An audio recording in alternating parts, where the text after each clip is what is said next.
You understand the English. You know exactly what the other person means, but when it is your turn to reply, your mouth gives the same three answers.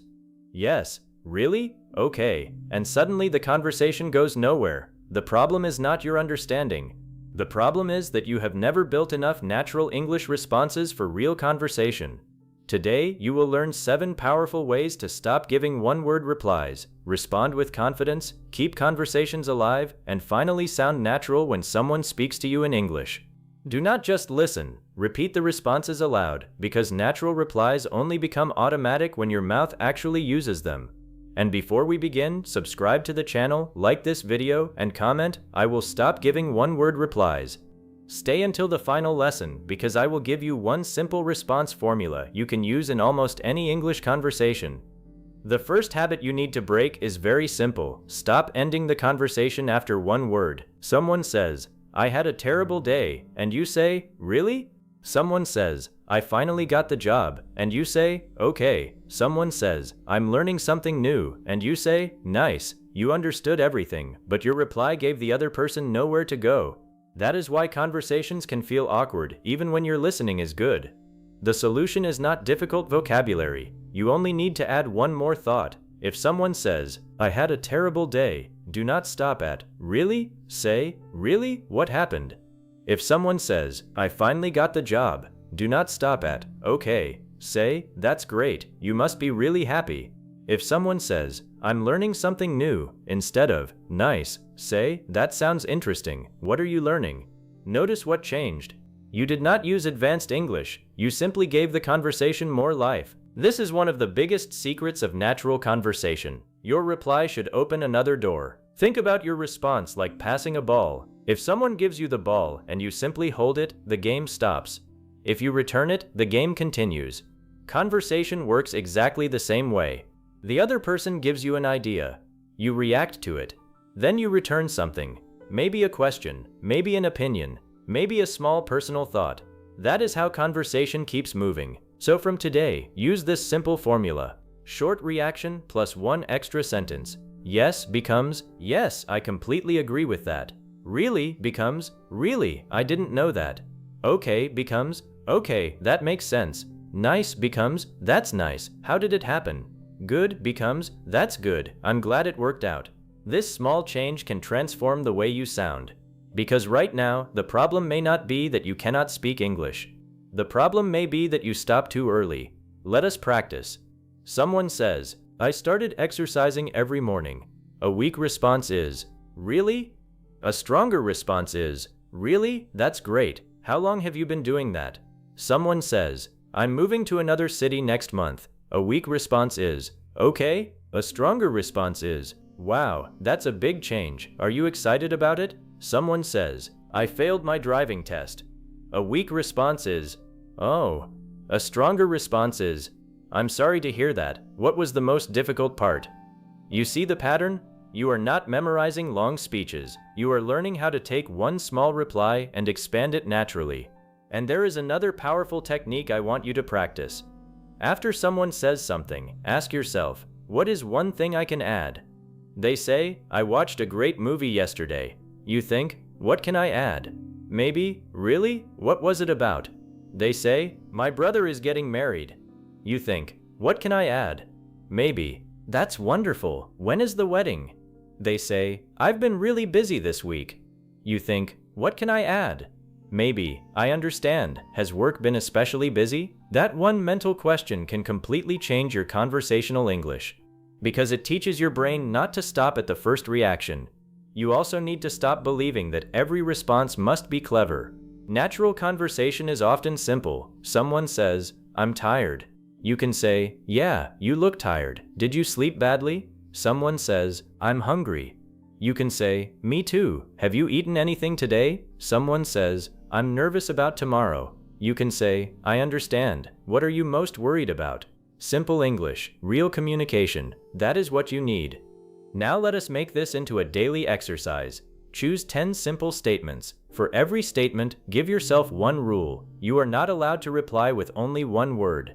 Statement: I bought a new phone. Your response: Really? Which one did you get? Statement: I had a meeting this morning. Response: how did it go? Was it important? Statement: I want to improve my English. Response: that's great. Which part do you want to improve most? Do this for 5 minutes every day. At first, you may need to think. Then your responses will become faster. Soon, when someone speaks to you in real life, your mouth will begin naturally adding something after the first reaction. And that is when your English starts sounding much more alive. Remember this: one-word replies show understanding. Expanded replies create conversation. Your goal is not just to prove that you understood, your goal is to give the other person a reason to keep talking. So the next time you are about to say only, yes, really, okay, stop for 1 second and ask, what can I add? Then add one thought, one question, one reaction, one small piece of yourself. Because the moment you stop ending conversations with one word is the moment you begin sounding like someone who truly knows how to communicate in English. If you want to stop replying with only yes, really, and okay, the next thing you need is a larger set of natural reactions, because real conversation changes depending on what the other person is telling you, and your response should change with it. If someone tells you good news, your reaction should sound warm. If someone tells you bad news, your response should show understanding. If someone surprises you, your English should sound surprised. If someone shares an opinion, your reply should show whether you agree, disagree, or need more time to think. This is how your English starts sounding alive instead of repetitive. Imagine someone says, I got promoted at work. You could say, really? That is not wrong, but it is weak because it does not show much emotion. A stronger response would be, that's amazing, you must be really happy. Or, that's great news, congratulations. Or, wow, that's a big achievement, how are you feeling about it? Now the other person can feel your reaction, not just hear a basic word. If someone tells you, I failed my exam, saying okay can sound cold even if you do not mean it that way. A more natural response would be, I'm sorry to hear that, was it a difficult exam? Or, that's really disappointing, are you going to take it again? Or, I can imagine that was frustrating. The vocabulary is still simple, but the response matches the situation, and that is what natural communication requires. This is why I want you to build your reactions by category instead of memorizing random phrases. For good news, practice responses like, that's great to hear, I'm really happy for you, that's amazing, and you must be excited.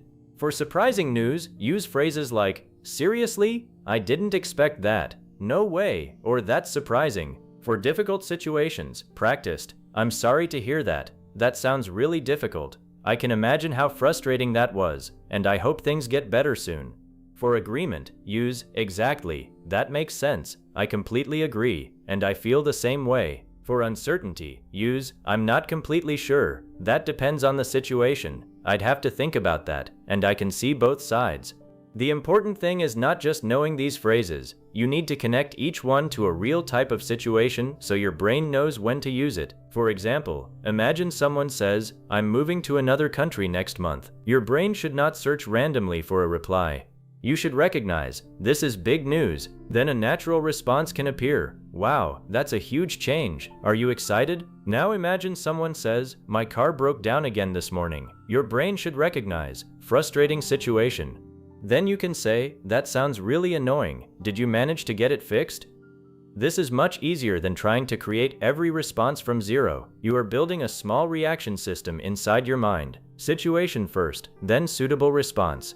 That is how fluent conversation becomes faster. There is another important part of this method. Your tone must match the phrase. If you say, that's amazing, with a completely flat voice, the words lose their power.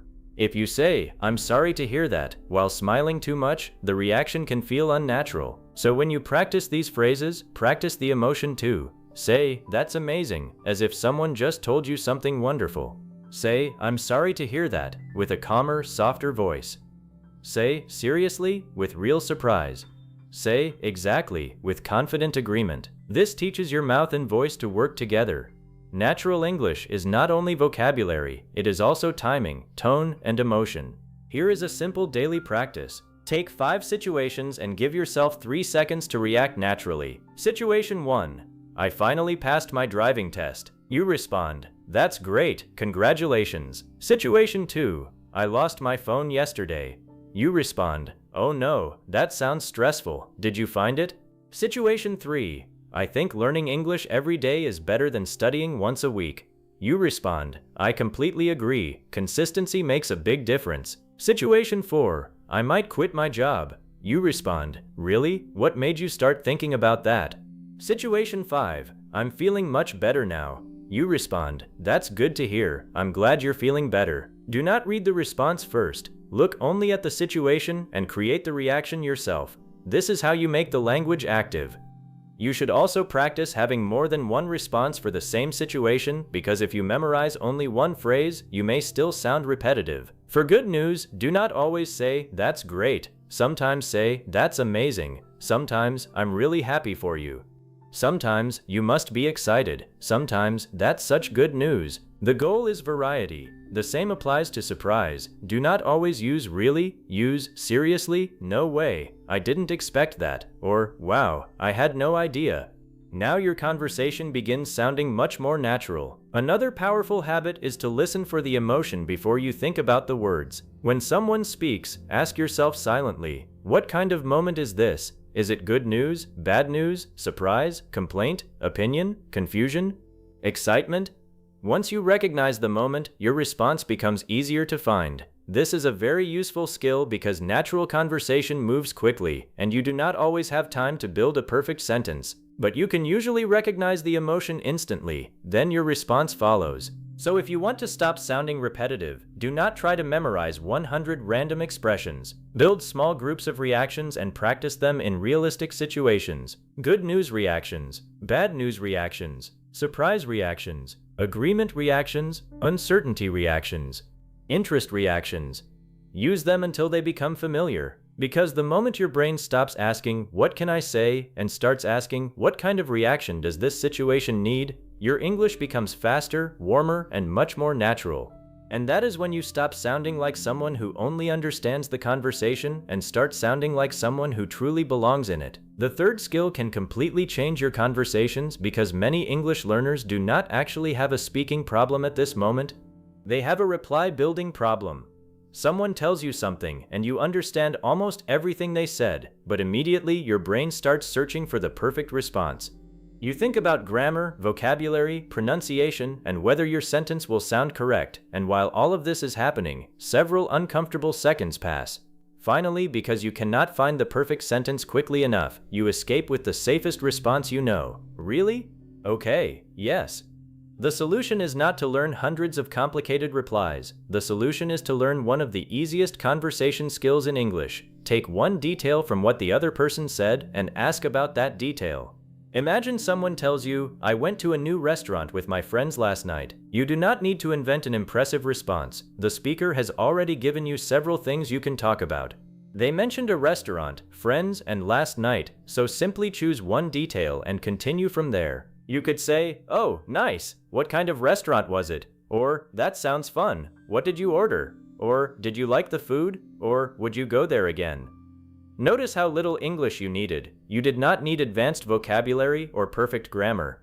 You simply listened carefully, selected one detail, and became curious about it. This is one of the easiest ways to keep a conversation alive because the other person is actually giving you the material for your next response. Suppose someone says, I started a new job 2 weeks ago, and I'm still getting used to everything.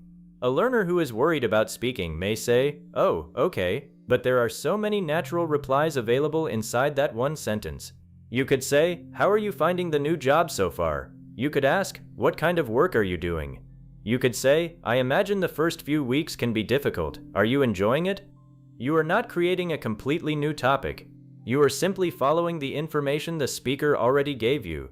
This is why good conversational English begins with good listening. Many learners listen only to understand the general meaning, and while that is important, conversational listening requires one more step. While listening, start noticing details you can respond to. If someone says, I'm traveling to Turkey next month because my cousin is getting married, you already have several doors you can open. You can ask, have you been to Turkey before? You can ask, how long are you going to stay? You can say, that sounds exciting. When is the wedding? You could even connect personally and say, I've always wanted to visit Turkey. Which city are you going to? The conversation becomes easier when you stop thinking, what should I say? And start thinking, what can I ask about? That one change removes enormous pressure from your mind. Let us make this practical with what I call the detail method. Whenever someone tells you something, mentally choose one important detail from their sentence and build your response around it. Someone says, "I couldn't sleep last night because my neighbors were making noise." Choose the detail "couldn't sleep" and say, "That sounds exhausting. Did you manage to get any sleep at all?" Choose the detail "neighbors" and say, "Do they make a lot of noise often?" Choose the detail "last night" and say, "Are you feeling tired today?" One sentence can give you several possible responses, which means you do not need to panic when it becomes your turn to speak. Now there is another powerful technique that makes this even easier. Learn a small group of universal follow-up questions that can work in hundreds of conversations. If someone tells you about an experience, you can ask, "How was it?" If someone tells you about a decision, you can ask, "What made you decide that?" If someone tells you about a problem, you can ask, "What happened?" If someone tells you about something new, you can ask, "How is it going so far?" If someone tells you about a future plan, you can ask, "What are you most excited about?" If someone tells you something surprising, you can ask, "How did that happen?" If someone mentions a change, you can ask, "How do you feel about it?" These questions are simple, but they are incredibly useful because real conversation repeatedly revolves around experiences, plans, problems, opinions, decisions, and feelings. Imagine someone says, "I've decided to start exercising every morning." Instead of "Okay," say, "That's a good idea. What made you decide to start now?" They answer, "I've been feeling tired lately and I want to have more energy." Now you have another detail. You could respond, "That makes sense. What kind of exercise are you planning to do?" They answer, "Probably walking at first." Now you can say, "That sounds like a good place to start. Are you going to walk alone or with someone?" Look at what just happened. You did not give a long speech. You did not use difficult vocabulary. You kept the conversation alive simply by listening to each answer and taking one detail from it. That is real conversational skill. There is also an important difference between asking questions and interviewing someone. You do not want to fire question after question without sharing anything yourself. Natural conversation moves in both directions, so after asking a follow-up question, sometimes add a small thought or experience of your own. If someone says, "I started waking up at 6 every morning," you could say, "That's early. I've tried doing that before, but it was difficult for me. Has it been easy for you?" Now you have reacted, shared something, and asked a question. If someone says, "I'm learning to cook," you might say, "That's something I'd like to get better at too. What have you learned to make so far?" If someone says, "I'm nervous about my interview tomorrow," you could respond, "I understand. Interviews can make anyone nervous. Have you prepared your answers already?" This feels much more natural because you are not simply collecting information from the other person, you are participating. Another useful habit is to stop asking only questions that can be answered with yes or no. If someone says, "I went to London last year," you could ask, "Did you like it?" That is perfectly fine, but the answer might simply be yes. A stronger question might be, "What did you like most about London?" Now the person has something to talk about. Instead of asking, "Was your new job good?" ask, "What do you like most about your new job?"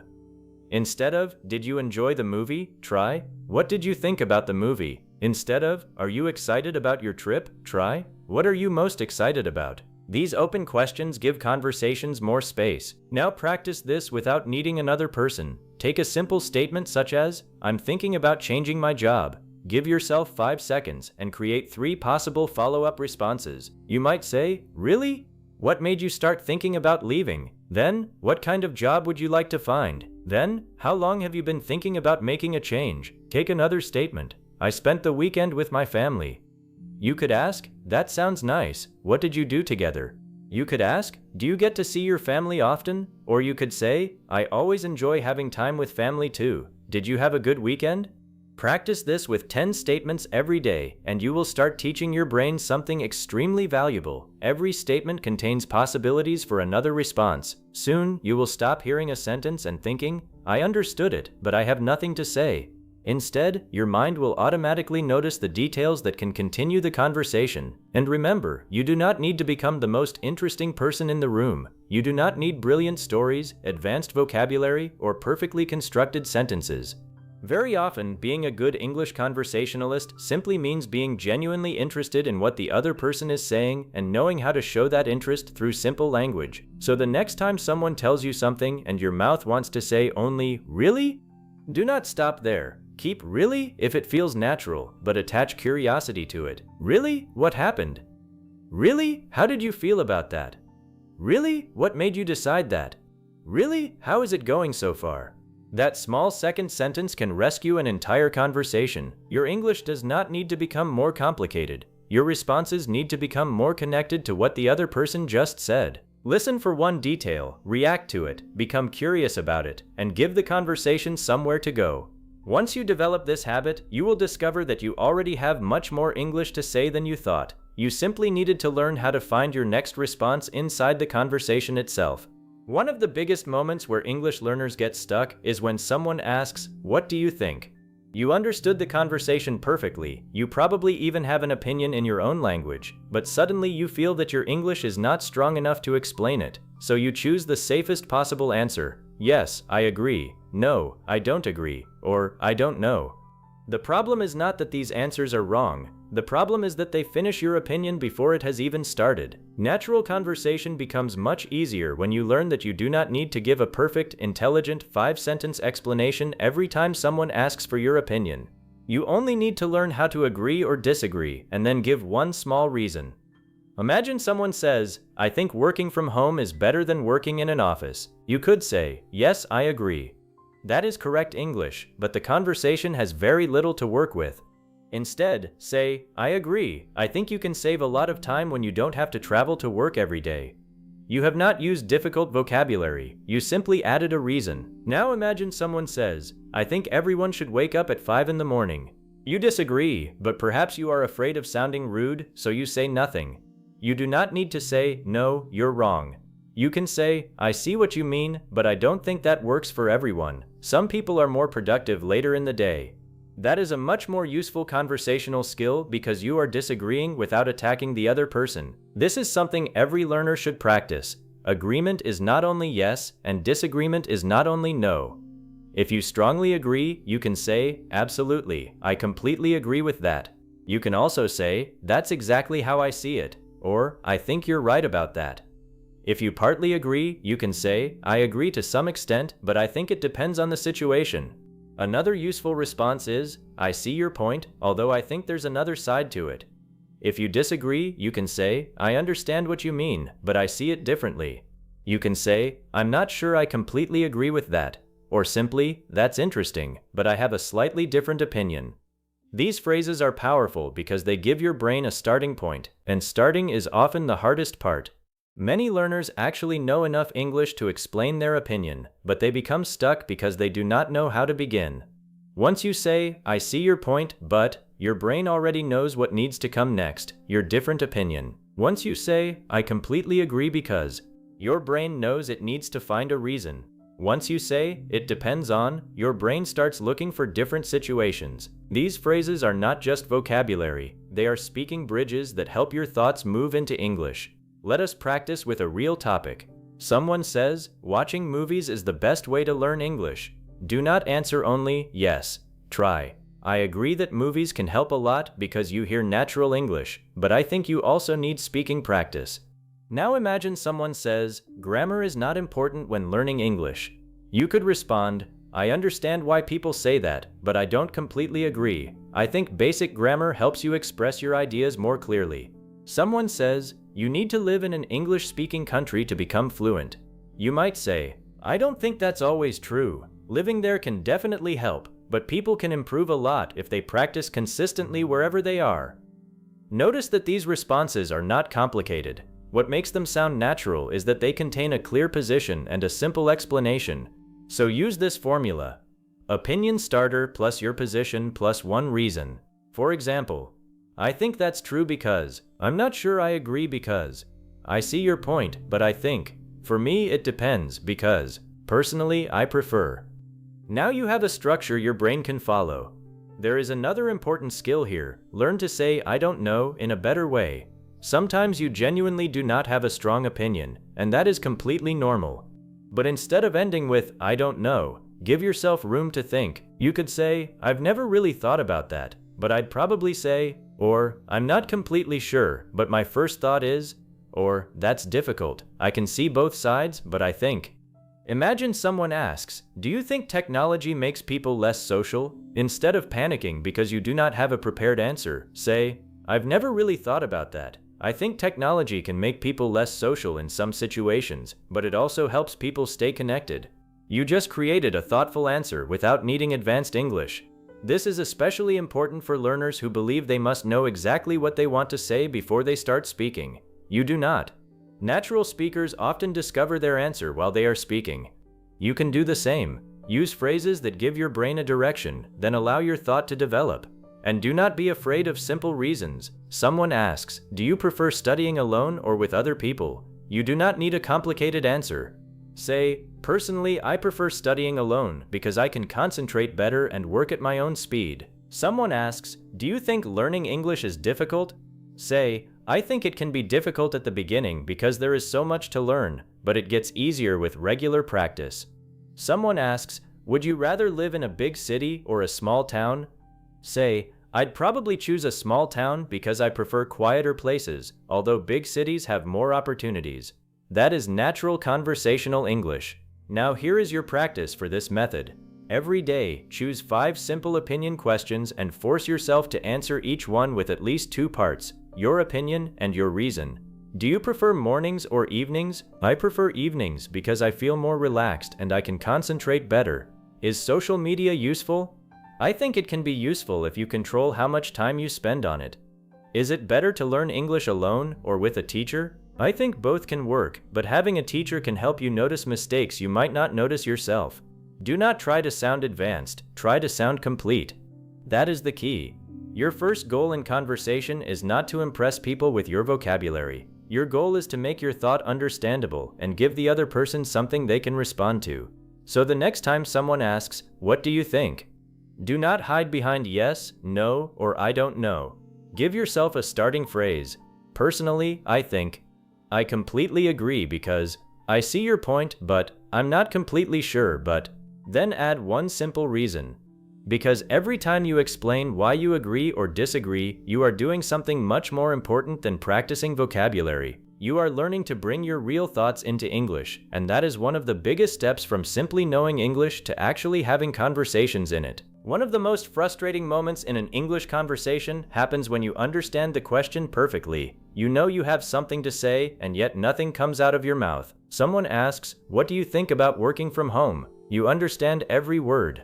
You even have an opinion, but suddenly your mind becomes busy. You start searching for vocabulary, checking grammar, translating your idea, wondering whether your pronunciation will sound correct, and trying to build the entire answer before you say the first word. The other person is waiting, the silence becomes uncomfortable, and the longer you wait, the more pressure you feel. Finally, you escape with, "I don't know," or "maybe," or "yes, I think so." Then 10 seconds later, after the conversation has already moved forward, the perfect sentence suddenly appears in your mind. Have you experienced this? If you have, understand something important. Sometimes the problem is not that you do not know enough English. The problem is that you are expecting your brain to produce a complete answer too quickly and too perfectly. You need to learn how to give your brain time without becoming completely silent. This is where thinking time phrases become incredibly powerful. Native and fluent speakers do not always have their answers ready immediately either. They pause, think, change direction, and sometimes search for words. The difference is that they often continue communicating while they think. Instead of becoming completely silent, they may say, "That's a good question. Let me think about that for a second. I've never really thought about that before. That's an interesting one. I'm not completely sure, but the first thing that comes to mind is." These phrases may look simple, but for an English learner they can be extremely useful because they give your brain something precious, time. Imagine someone asks, "What is the biggest lesson you learned this year?" Without a thinking time phrase, your brain may immediately panic. Biggest lesson? Which lesson? What vocabulary do I need? Which tense should I use? How do I begin? Instead, start with, "That's a good question. Let me think about that for a second." Now something important happens.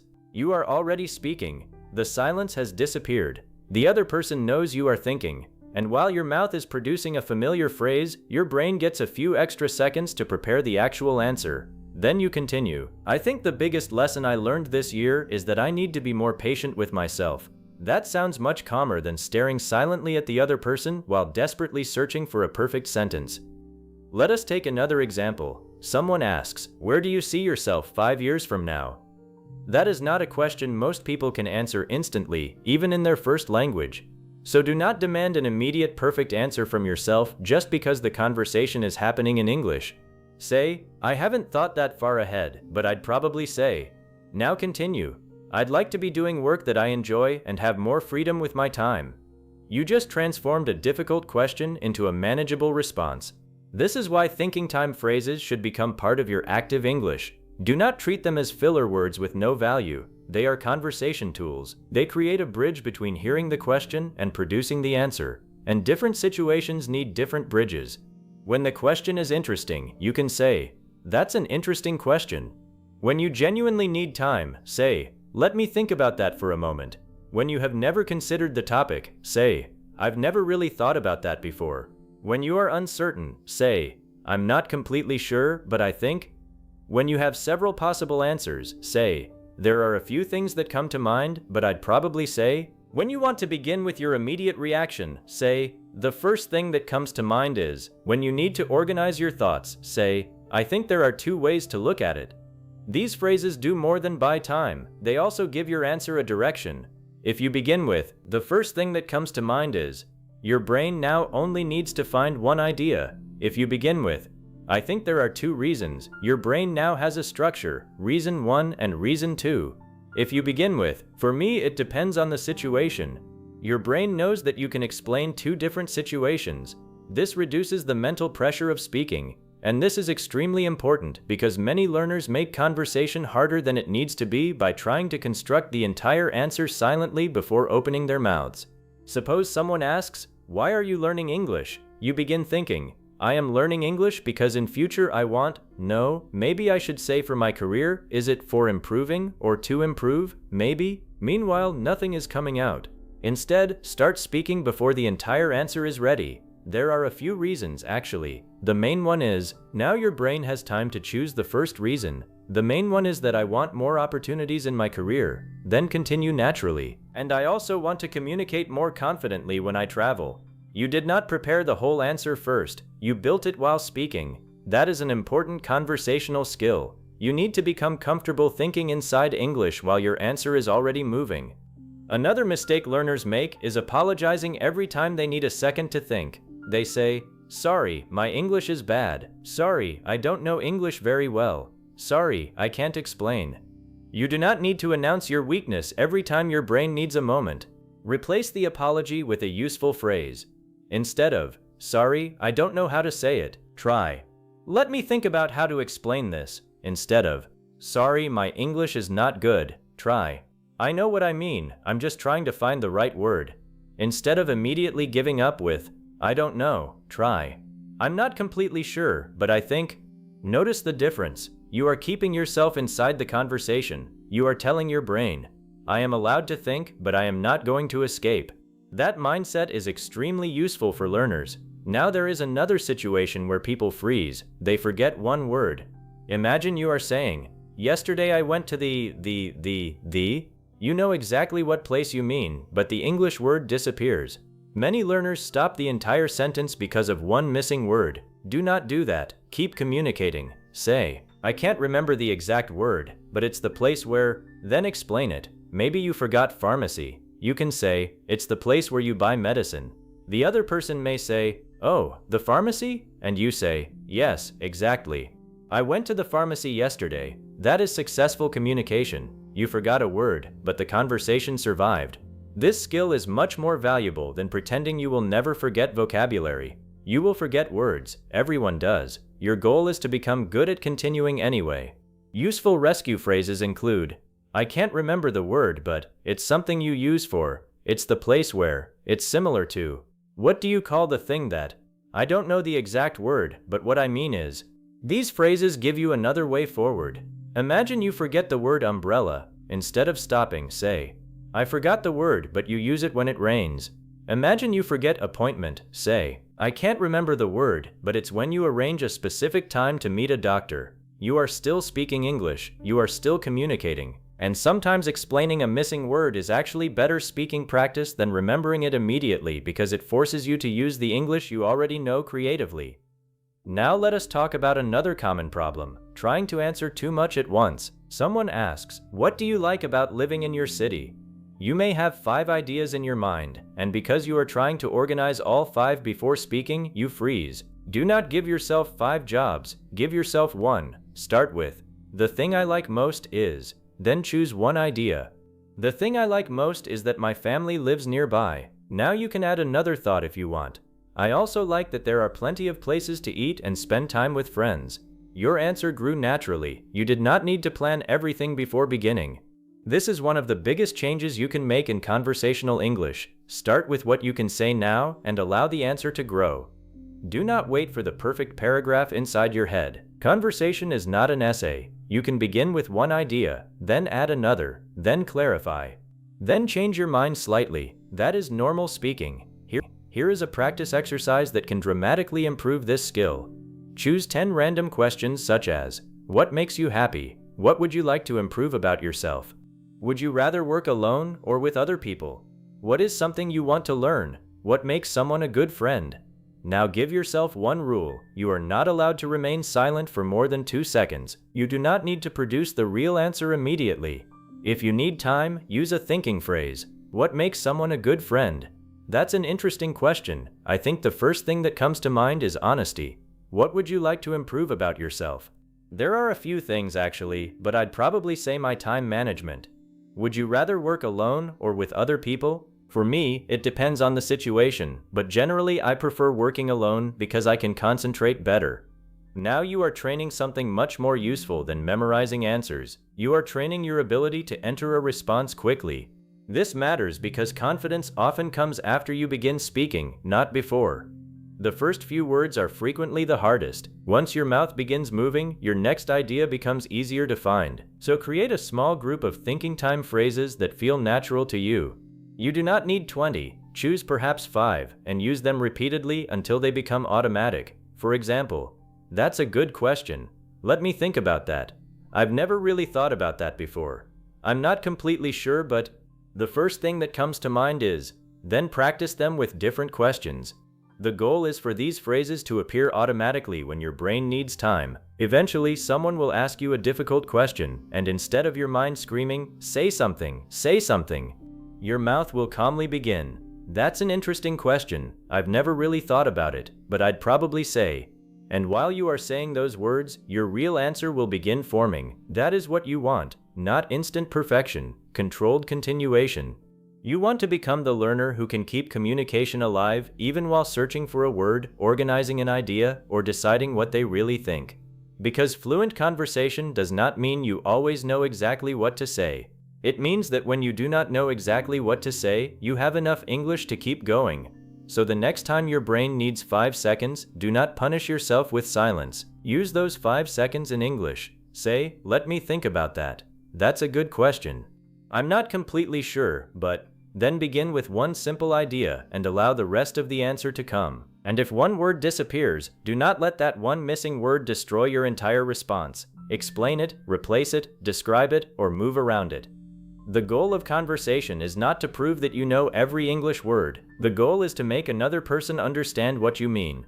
Once you truly understand that, you stop being afraid of pauses, forgotten vocabulary, and imperfect sentences.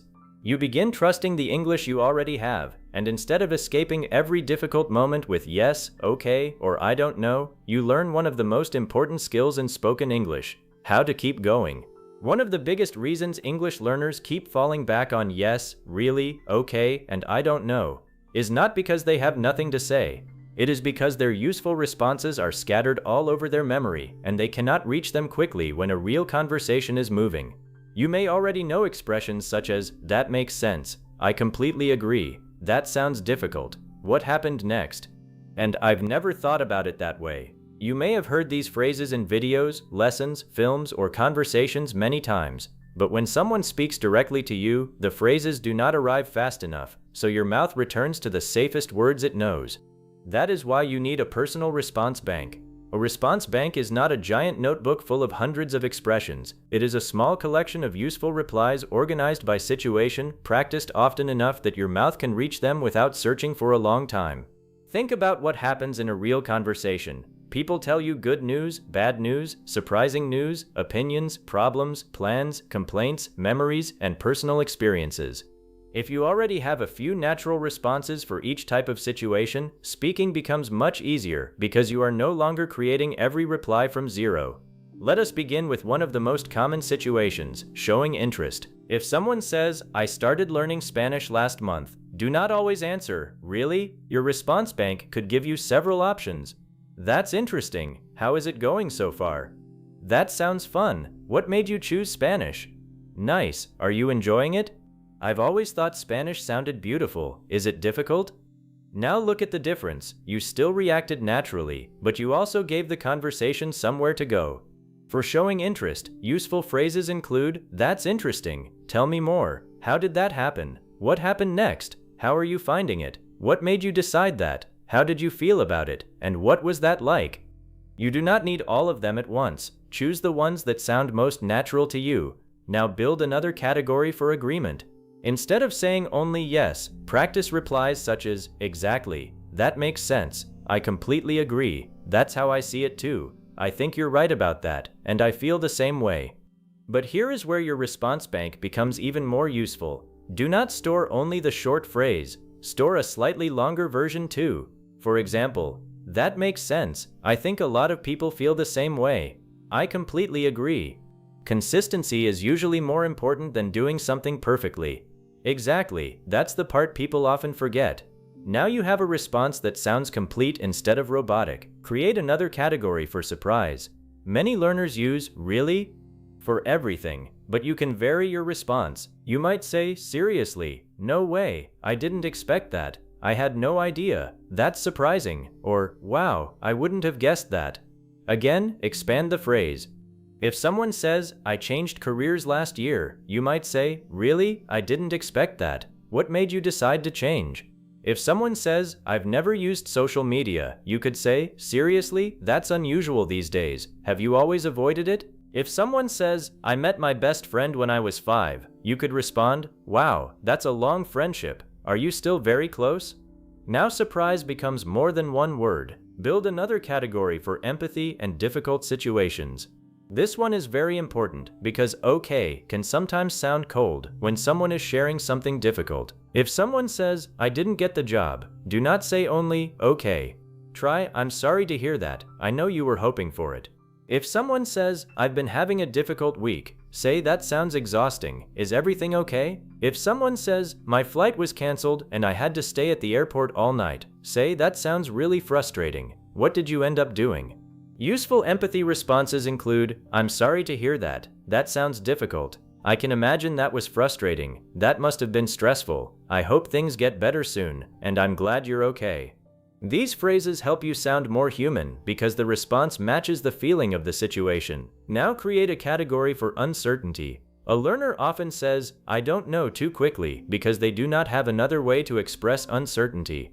Instead, use "I'm not completely sure. I'd have to think about that. It depends on the situation. I can see both sides. I'm still thinking about that." Or, "I haven't made up my mind yet."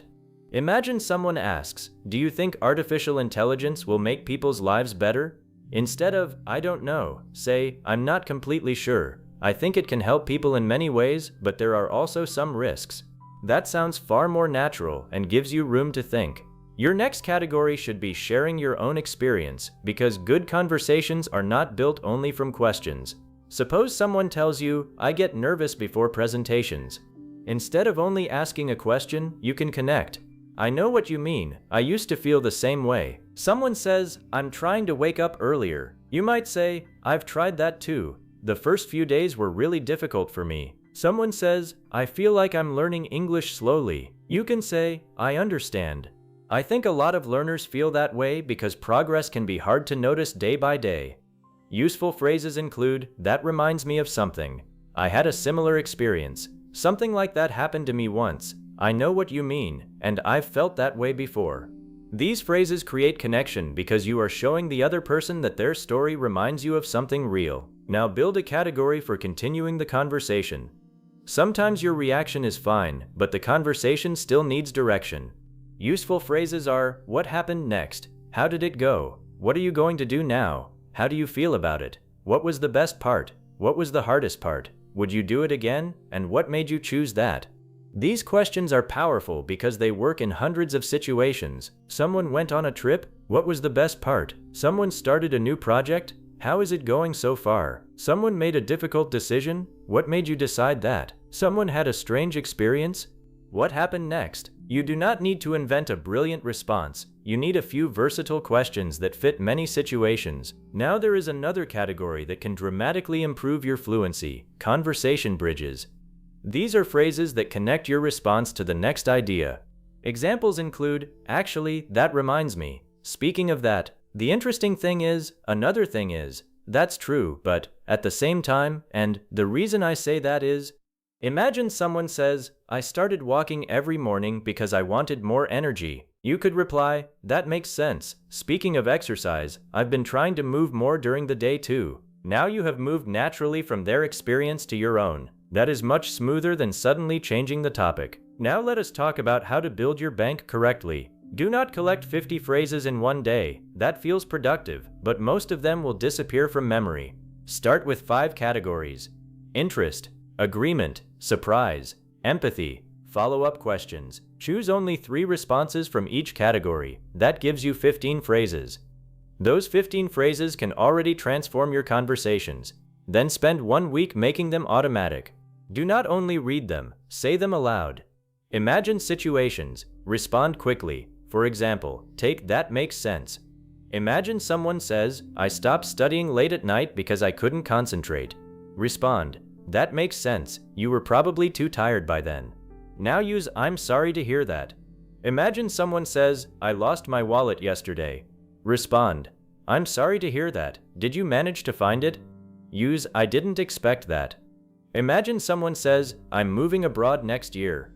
Respond, wow, I didn't expect that. Where are you moving? The phrase needs a situation. When the situation and phrase become connected in your mind, retrieval becomes much faster. There is another important rule. Build your response bank from phrases you would actually say.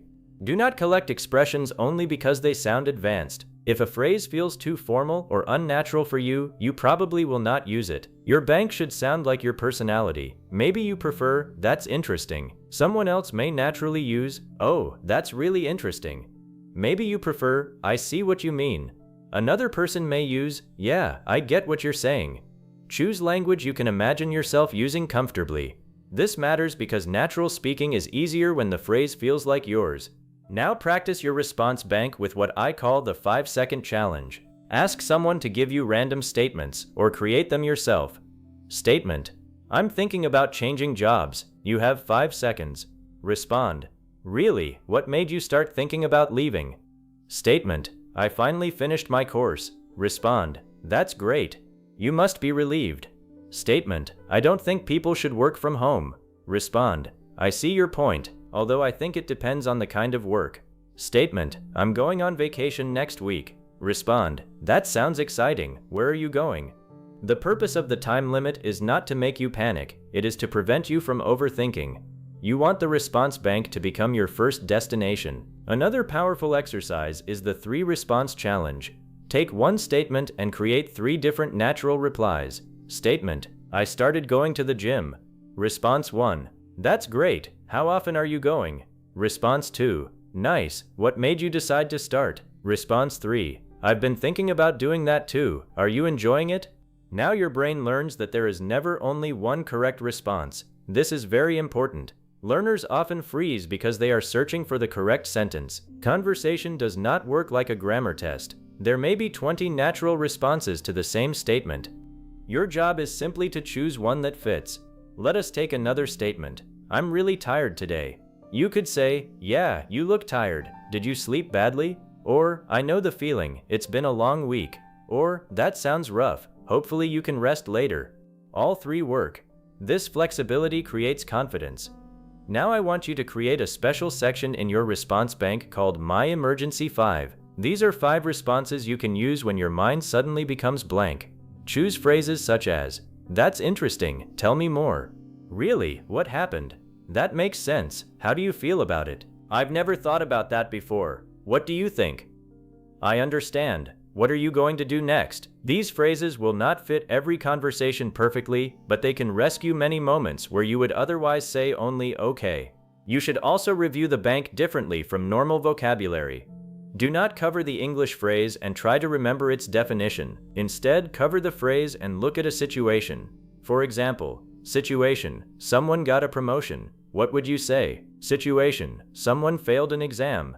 What would you say? Situation, someone tells you an opinion you agree with. What would you say? Situation, someone says something surprising. What would you say? This is much closer to the way the language will be needed in real life. The trigger is the situation, not the dictionary meaning. You are training reaction, and one of the best habits you can build is stealing useful responses from real English conversations. When you watch a movie, interview, podcast, or video, pay attention not only to what people say when they are explaining something, pay attention to how the other person responds. You may hear, "That's a fair point. I hadn't thought about it that way. I know exactly what you mean. That must have been difficult." So what happened after that? When you hear a response you like, save it. Then imagine 3 situations where you could use it. This is how your response bank grows naturally from real English. Over time, something begins changing. Someone tells you good news, and your brain immediately reaches for, "That's great, I'm really happy for you." Someone tells you a problem, and you naturally say, "That sounds difficult, what are you going to do?" Someone shares an opinion, and instead of yes, your mouth says, "I see what you mean, I think you're right about that." Someone surprises you, and instead of repeating "really" for the 100th time, you say, "Wow, I didn't expect that, how did that happen?" That is exactly what you are building. You want useful English close enough to your mouth that conversation does not have to stop while you search. So do not try to become a walking dictionary. You do not need hundreds of sophisticated replies. Build a small, powerful bank of language that fits the situations you experience most often, then use those phrases again and again until they become automatic. Because natural conversational English is not about inventing brilliant sentences every time someone speaks. Very often, it is simply having the right small response ready at the right moment. And once your response bank becomes automatic, you will notice something important. Yes, really, and okay will not completely disappear from your English because they are perfectly normal words, but they will stop being the only words your mind can reach. You will finally have choices. You will have warmth. You will have curiosity. You will have reactions. You will have follow-up questions. And most importantly, you will have a way to keep the conversation alive. Everything we have discussed leads to one final skill, and this is the skill that can change the way you experience real English conversations. You need to stop treating every response as a sentence that must be carefully created and start developing an automatic response reflex. Think about what happens when someone speaks to you in your first language. You normally do not sit there choosing a grammar structure, searching through vocabulary, arranging every word, checking the sentence, and then giving yourself permission to speak. Someone tells you something and some kind of reaction begins almost immediately. You may smile, show surprise, ask a question, share an opinion, laugh, disagree, or tell a related story. The response develops naturally because your attention is on the person and the meaning, not on constructing language. In English, however, many learners do the opposite. The moment the other person finishes speaking, they leave the conversation mentally and enter what feels like an examination room inside their head. They start asking themselves, which tense should I use? Is this word correct? How should I begin? What if my pronunciation is wrong? Is there a better expression? By the time they have considered all of this, the natural moment to respond has already passed. Your final goal is to reduce that gap between understanding and responding. You do not do this by memorizing one perfect answer for every possible conversation. Real life is far too unpredictable for that. You do it by practicing the process of responding until your brain becomes comfortable entering a conversation before the entire answer is prepared. For this final method, I want you to use a simple 3-part response pattern. React plus connect plus continue. The first part is react. Give the speaker an immediate human response to what they just said. The second part is connect. Add something meaningful, a thought, feeling, opinion, observation, or small personal connection. The third part is continue. Give the conversation somewhere to go next. Imagine someone says, "I finally passed my driving test after failing twice." First, react naturally. That's amazing. Then connect to what they said. You must be so relieved after trying 3 times. Then continue. What part of the test was hardest for you? Put everything together and you have? That's amazing. You must be so relieved after trying 3 times. What part of the test was hardest for you? Notice that there is nothing academically difficult about that response. The power comes from its movement. You acknowledged the news, showed that you understood why it mattered, and opened the next part of the conversation. Now imagine someone says, "I've decided to leave my job at the end of the month." React. Wow, that's a big decision. Connect. It sounds like you've been thinking about this for a while. Continue. Do you already know what you want to do next? That sounds like a real conversation because your response is connected to the person rather than being a generic phrase. Now consider a difficult situation. Someone says, "I prepared for the interview for weeks, but they gave the job to someone else." React. "I'm really sorry to hear that." Connect. That must be disappointing after all the preparation you did. Continue. Did they give you any feedback about the interview? Again, the vocabulary is not advanced. You are simply learning how to respond to the meaning behind the words. This is an important distinction because many learners listen only for information. Natural conversation also requires you to listen for what the information means to the person. If someone says, "I'm getting married next month," the important information is not only marriage and next month. There is probably excitement, preparation, anticipation, and perhaps nervousness behind those words. You might say, "That's wonderful. You must be getting really excited now. Is everything ready for the wedding?" If someone says, "Tomorrow is my first day at university," you could respond, "That's exciting. I remember being nervous before new beginnings too. What are you looking forward to most?" If someone says, "I've been trying to learn English for years, but I still don't feel confident speaking," you might respond, "I understand why that feels frustrating. Speaking confidence often takes longer than we expect. Which situations make you feel most nervous?" You are learning to respond to people, not merely sentences. That is one of the biggest differences between classroom English and conversational English. Now let us make the method even more practical. Your response does not always need all 3 parts. Sometimes a reaction and a question are enough. Sometimes you may react and share your own experience. Sometimes you may simply make an observation and allow the other person to continue. The formula is a training tool, not a prison. For example, someone says, "I stayed awake until 3 in the morning finishing a project." You might simply say, "3 in the morning? You must be exhausted today." That response works because you understood the consequence of what they said. Someone says, "I've been living here for 15 years. You might respond, 15 years, then you probably know this area better than anyone. Again, you did not immediately ask a question, you added something meaningful to their statement. This is an important next step for learners because if you rely on questions after every sentence, the conversation can begin feeling like an interview. Natural conversation includes reactions, observations, opinions, stories, humor, questions, and shared experiences. So practice learning how to connect before you continue. Suppose someone says, "I started cooking at home because eating out became too expensive." Instead of immediately asking, "What do you cook?" you could first connect. That makes sense. Eating out can become expensive very quickly. Then continue. "Have you found any dishes that are easy to make?" Now your question feels connected rather than automatic. If someone says, "I deleted social media from my phone," you could say, "That's interesting. I imagine it felt strange at first if you were used to checking it every day. Have you noticed any difference?" If someone says, "I'm trying to read 1 book every month," you could respond, "That sounds like a good goal. 1 book a month feels challenging but still realistic. What are you reading at the moment?" This is the kind of conversational English you want to develop. Simple language carrying genuine attention. Now let us address one of the biggest obstacles to building this reflex. You practiced English too slowly. When you study vocabulary, you can take your time. When you write, you can stop and edit. When you complete grammar exercises, you may have 30 seconds to choose an answer. Conversation does not give you that luxury. Someone speaks, finishes their sentence, and naturally expects some kind of response. That means part of your speaking practice needs to include time pressure, but not stressful pressure. You simply need to practice responding before your brain starts overthinking. Try the 3-second response exercise. Find a list of everyday statements or create them yourself. Read or hear one statement and give yourself approximately 3 seconds to begin responding. You do not need to finish your answer in 3 seconds. You only need to begin. Statement: I'm thinking about studying abroad next year. Begin: That sounds exciting. Have you decided? You are moving. Finish naturally. Which country you'd like to study in? Next statement: I haven't slept properly all week. Begin: That sounds exhausting. Continue: Has something been keeping you awake? Next: I'm trying to save money, but I keep spending too much.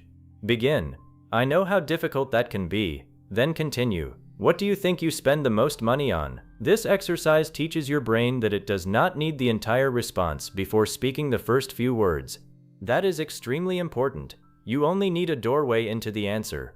Once you enter, the rest can develop. Now take the exercise one level higher with unexpected situations. Do not practice only predictable textbook questions such as, what is your favorite food, or where do you live? Real conversations are rarely that organized. Practice statements such as, I accidentally sent a message to the wrong person yesterday. Respond naturally. Oh no, that must have been awkward. What was the message about? I bought something online and they sent me the wrong item. You might say, that's annoying. Hopefully they'll replace it. Have you contacted them yet? I haven't spoken to one of my closest friends for 6 months. You could respond, that's a long time. Did something happen between you? I've been offered a better job, but I'm afraid to leave my current one. You might say, that's a difficult decision. I can understand why you'd feel uncertain. What's making you hesitate? These situations force you to respond to meaning rather than repeat memorized answers. Another excellent exercise is pause and respond practice. When watching an English interview, podcast, conversation, television scene, or everyday dialogue, pause after one person finishes speaking. Before hearing the other person's response, imagine that the speaker is talking directly to you. What would you say? If the speaker says, moving to another country was much harder than I expected, pause. Give your own response. I can imagine. What was the hardest thing to get used to? Then play the video and listen to the real response. Do not worry if their response is completely different from yours. That is actually useful because you are discovering that conversations do not have one correct answer. Perhaps the person in the video says, yeah, I felt exactly the same when I moved. Excellent. Now you have discovered another possible response. This exercise turns passive watching into conversational practice. Instead of watching two people communicate, you mentally enter the conversation yourself. There is another practice that can make this even stronger: response expansion. Start with the reply you normally give. Someone says, I started a new course. Your automatic response, really? Do not throw away really, expand it. Really? That sounds interesting. Then expand again. Really? That sounds interesting. What are you studying? Now take. Okay, someone says, I'm going to talk to my manager tomorrow. Your first response, okay, expand. Okay, that sounds like a good idea. Expand again. Okay, that sounds like a good idea. Do you know what you're going to say? Take. Yes. Someone asks, do you think learning English every day helps? Start. Yes. Expand. Yes, definitely. Then, yes, definitely. I think even a little practice every day is better than studying once in a while. This exercise is powerful because you do not need to eliminate the English you already use. You teach yourself how to build beyond it. Your yes becomes the beginning instead of the ending. Your really becomes the doorway instead of the whole conversation. Your okay becomes a bridge to the next idea. Now let us work on something many learners rarely practice: responding to stories. When someone tells you a story, you do not have to wait silently until the very end. Natural listeners give small reactions along the way. Imagine someone says, yesterday I was driving home and suddenly my car stopped. You might react, oh no. They continue, I was in the middle of nowhere and my phone battery was almost dead. You respond, that's terrible. What did you do? They say, luckily another driver stopped and helped me. You respond, that was lucky. I'm glad someone stopped. These small responses tell the speaker, I'm listening, I understand, keep going. This is why conversational fluency is not only about giving long answers. Sometimes your most natural contribution is a short but meaningful reaction at exactly the right moment. You should also practice returning the conversation after sharing something about yourself. Imagine someone says, I love traveling alone. You respond, I've only traveled alone once, but I actually enjoyed the freedom. Do you usually plan everything before you travel or decide things when you arrive? You shared something, but then returned the conversation. Someone says, I've been learning English for 2 years. You say, I've been working on my English for a while too, and listening has probably been the hardest part for me. What has been hardest for you? That creates balance. Neither person is interviewing the other, and neither person is giving a speech. The conversation moves back and forth. Now there is one more habit that can dramatically improve your responses. Listen to the final few words carefully. The end of someone's sentence often gives you the easiest path into your response. I'm thinking about changing my job because I don't feel challenged anymore. There is your doorway. What kind of challenge are you looking for? I'm going to visit my sister because I haven't seen her in almost a year. There is your doorway. A year is a long time. You must be excited to see her. I stopped taking evening classes because I was always too tired after work. There is your doorway. That makes sense. Have you thought about taking classes on weekends instead? You do not need to remember every word of a long sentence. Sometimes one meaningful detail near the end is enough to create your next response. Now combine everything into a daily 10-minute practice. For the first few minutes, practice quick reactions to random statements. Your only goal is to begin within a few seconds. Then practice connecting. Instead of immediately asking a question, add one relevant thought. Then practice continuing. Ask a question that naturally grows from what you heard. Finally, practice with real English audio. Pause before the second speaker responds and create your own reply. 10 focused minutes of this kind of practice can be much more useful for conversation than spending the same 10 minutes memorizing 20 expressions you never actually say. Because you are training the exact moment that causes you trouble, the moment after someone finishes speaking and the conversation becomes yours. At first, your responses may still feel slow. That is fine. Perhaps you need 5 seconds, then 4, then 3. Eventually, you will stop noticing the process. Someone says, I finally finished the project I've been working on for 3 months, and your response comes, that must feel amazing after working on it for so long. Are you happy with how it turned out? Someone says, I'm considering moving closer to my family. And you naturally reply, I can understand that. Being near family can make a big difference. Do they live far from you now? Someone says, I had to give a presentation in English today and I was terrified.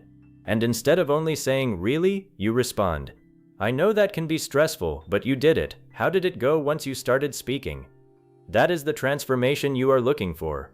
You are no longer standing outside the conversation trying to find perfect English.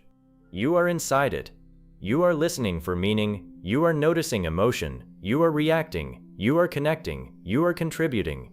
You are allowing the next sentence to grow from the sentence before it. And perhaps the most important thing to remember is this: natural responses are not created by using the most advanced English you know. They are created by paying attention to the person in front of you. If your mind is completely occupied with yourself, your grammar, your mistakes, your accent, your vocabulary, you have very little attention left for the actual conversation.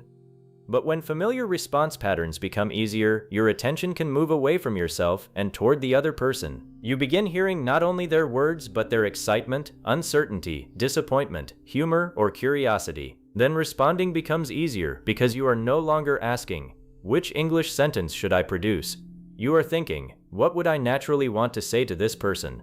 That is a much better question. So do not make your final goal, I want to speak without ever pausing. Make your goal, I want to stay connected to the conversation, even when my English is not perfect. Do not aim to remove every yes, really, and okay from your vocabulary. Native speakers use those words too.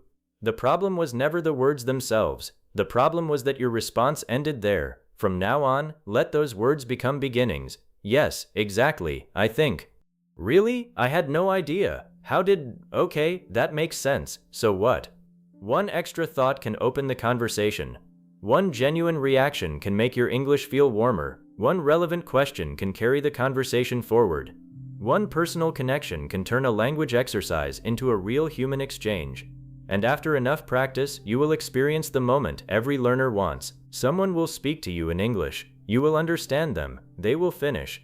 And before you have time to translate, inspect your grammar, or search desperately for the perfect response, you will hear yourself saying something natural. Then they will answer you. You will respond again. And suddenly you will realize that you are no longer practicing how to have an English conversation. You are having one. Understanding English is not the finish line. Real communication begins when you can do something with what you understand. For too long, maybe you have been the learner who follows the conversation perfectly, understands the story, understands the joke, understands the opinion, and then when the other person looks at you, your entire reply becomes, yes. Really? Okay. There is nothing wrong with those words, but they were never meant to carry the whole conversation. From today, let them become the beginning.